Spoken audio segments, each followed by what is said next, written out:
So I know you guys preach so much, one game at a time, and all that stuff.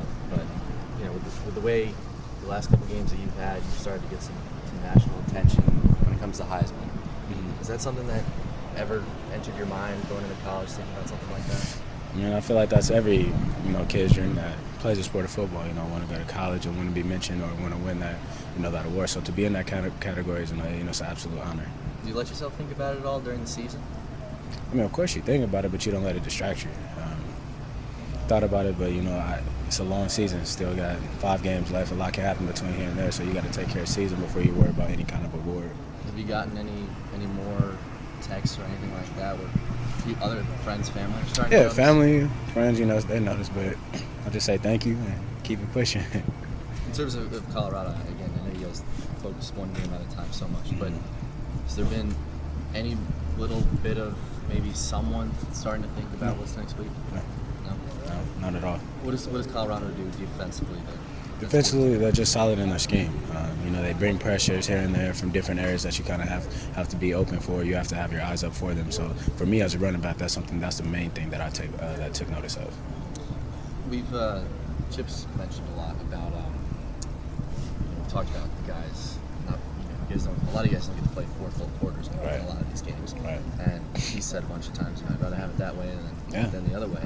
But when push comes to shove, somewhere down the line when you have to play 4 full quarters, do you guys feel like we'll be able to do it? Absolutely. There's no question. Not a concern? Not a concern at all. There's no question about it. Just because of how we practice.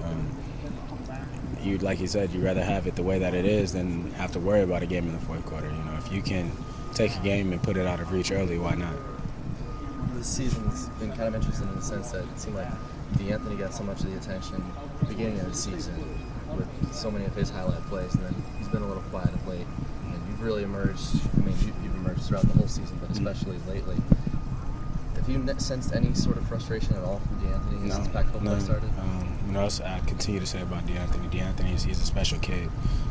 How humble and just. He's just a different kid. He doesn't even pay attention to the hype or anything like that. It's stuff like that doesn't even bother him. So he doesn't worry about it. He just comes out to play football. His happiest times is when he's on that field playing football. So he doesn't let that bother him at all. What do you feel the biggest difference is for you now, being a full-time starter? I mean, you talked about a lot of the work that you put in the off-season, how I think it was just a couple weeks ago you said by this point my body would have been totally beaten up at this point, whereas you don't feel that way now. Right. What's the biggest difference that you felt this year that you maybe would have been different last year? Just like I said, the work that I put in during the off season, and with Coach Rad and the team and everybody, just the work that we were able to put in, and that I took to another level. Going back home, doing some stuff back home, yoga and all that other stuff, and just get God. Really, that's all I can say. You're taking yoga and ballet. Yeah. Right? How much did you kind of use that? That helps tremendously, man. Not only for flexibility but balance. So going through holes, you have a sense of your body. So it's helped me tremendously. You notice that at all on the football field? Yeah, I feel more balanced. Some of those big runs? Yeah.